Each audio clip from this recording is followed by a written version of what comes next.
Good evening and welcome into week 2. William Galloway alongside Coach Yeager on Coach Yeager's Playbook, presented by Rives Construction, our pregame show. Coach, good to see you. Good to see you, William. Hey, 1-0. Always good to break down football and talk a little football after getting a big win last week. Yeah.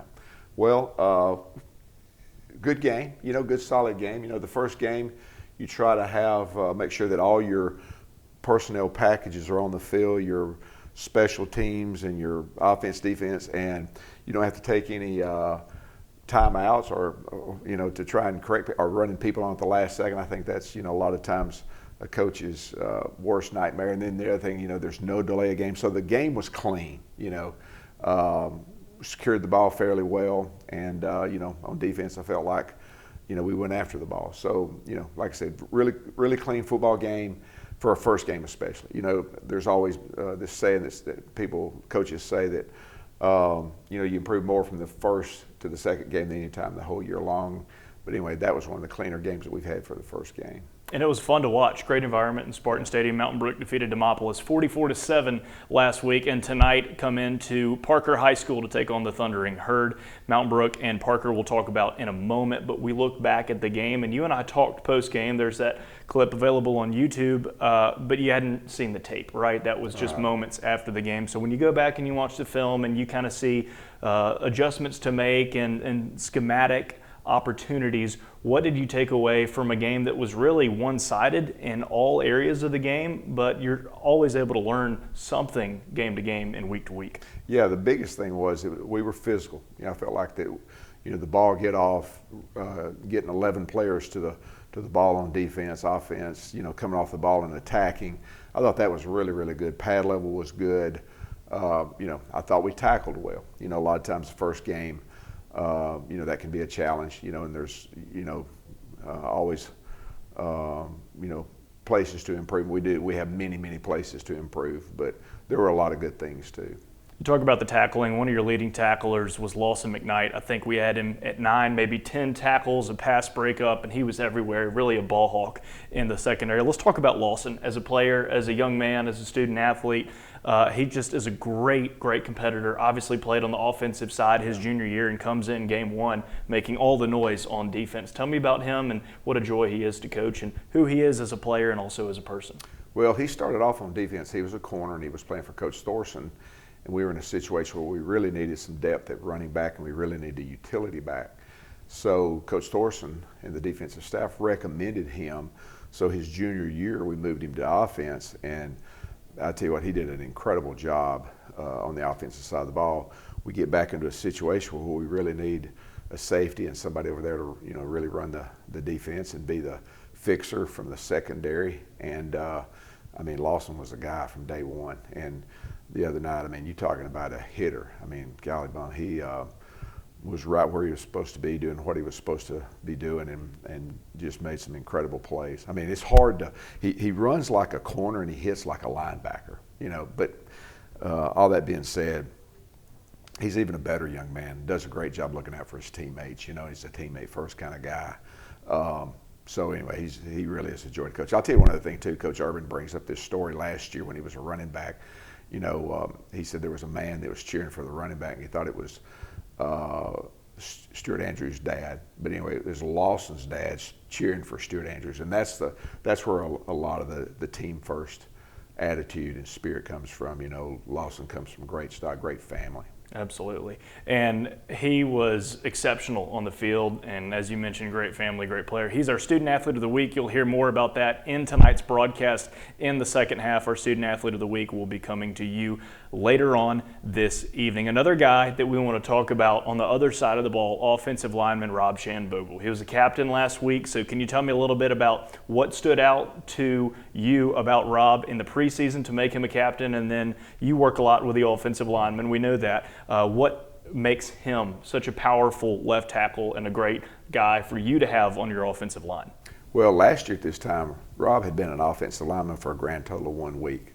He'd been a defensive lineman his whole career, and then we got into a situation, same kind of thing. We had no depth on the offensive line, and the staff, we put our heads together and said who would be the best person that we could move to the offensive line. Rob's the defensive line, moves to the offensive line. The offensive line, probably of all the positions on the field, probably is not in the limelight very much, and very unselfish position. And so Rob was recommended. Rob moves over. The thing that impresses me, there's two things that impressed me about Rob. Number one, we would go through fundamentals in practice that day. Well, after practice, everybody goes to the dressing room, they shower, they leave, they go home, do homework, whatever. Rob stays up there for another hour, hour and a half, working on the same fundamentals that we did in practice. Well, Rob, Pearson Avery has an injury. Rob moves into the guard spot and, man, just does an incredible job. Well, this year he's our left tackle. And so I look out the window when practice is over with, the team showers, they go home, and there's Rob doing the same thing. I mean, just because he's become a starter now, he's still trying to perfect his game and reach mastery level. And so, you know, and that's an incredible lesson to anybody. You know, if you want to be at the top of your game in any field that you pursue, that's the model for how you do it. Absolutely. Setting an example at just 17, 18 years old. You know, you can learn a lot from your guys. They learn from you. And we turn our attention now to tonight, right? We're about to take on the Parker Thundering Herd. This is a team that won the 6A state championship last year, put us out of the playoffs, but obviously it's a new season. And we saw a lot of bright spots last week with our win against Demopolis, but this is a team that you can't deny their talent. You can't deny their prowess and their resume. And so how are you coaching your guys? How have you coached your guys through this week to prepare? And you talk about just another game, but this is a talented team and your first road test. So a lot goes into this Parker game tonight. How are you leading your guys into this contest? Well, you're right about, you know, it doesn't matter who you're playing. It's still about us and about us being able to, you know, elevate our game.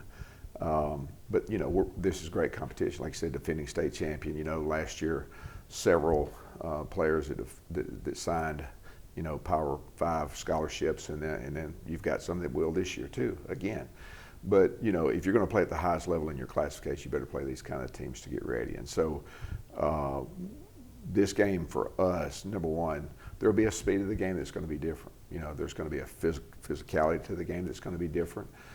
Very talented team, very well coached team. And so, I mean, this is, you know, this is the top of the heap right here. And so that's to, you know, like they say, you know, to be the best, you got to beat the best, you know. And so, and it's not even about beating them as much as it is. This is a great opportunity for us, you know, to use this, you know, to see what we're doing good, you know, where we need to improve. And we're really anxious about this game.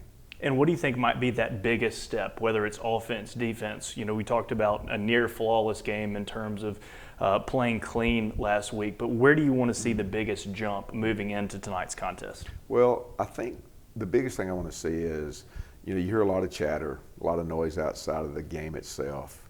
And so to me, I want the guys to be able to quiet their spirit and just to enter into the game, be in the moment, and just, you know, have poise, composure, because it's going to be a different kind. It will be a different kind of environment. But can we have the inner, you know, the inner self? Can we have that remain calm and you know, and just execute? You know.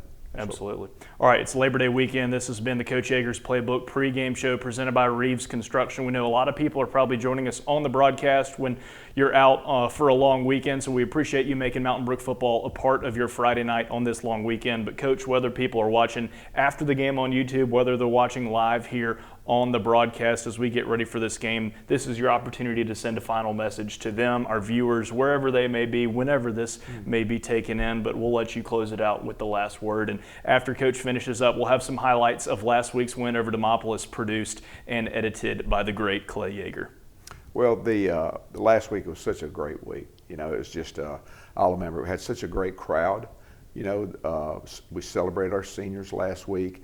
And, you know, we had so many parents, grandparents, so many people from the community that came to the game, and they honored, you know, our seniors. And then, you know, our seniors didn't disappoint. So we're excited about that. But, again, thank you to the community for being there.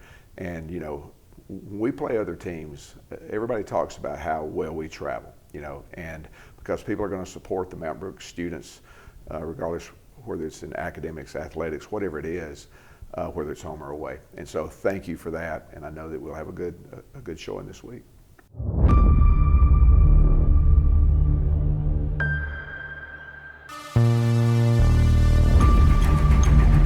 Hey, we don't know what what they're going to bring, okay?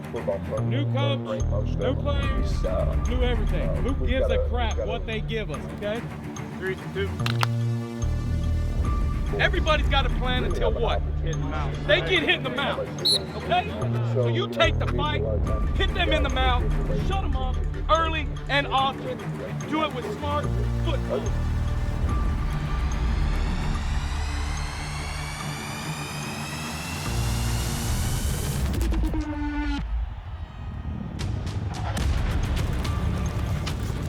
Here's a keeper from Powell, and he's going to be wrapped up. Ball is out. Is it recovered by the Spartans? The Spartans say they have it. Got it. Anderson Roberts is going to try and get the Spartans 3. The kick is up. The kick is good. Hoffbauer, a little play action. Looks to throw over the middle. He has got Sam Smith. Sam Smith has got 6 more on his resume. Quarter Mountain Brook hosting Demopolis this evening. Long snap over the head of the punter. The pressure brought down. And Mountain Brook is going to make the tackle inside the 15. L.G. Williams. Hoffbauer in the gun. He's going to keep it. Roll to his right. Looking. Throws. Sam Smith. Who else? 22 with his 3rd touchdown of the evening. That's my destiny. Down about a good cut right there by Stewart. Stewart breaks free down the far sideline, dances inside the 20, makes a move, makes a man miss, and adds a score for the Spartans. Deep pass across the middle of the field, and Captain Mac Mandel.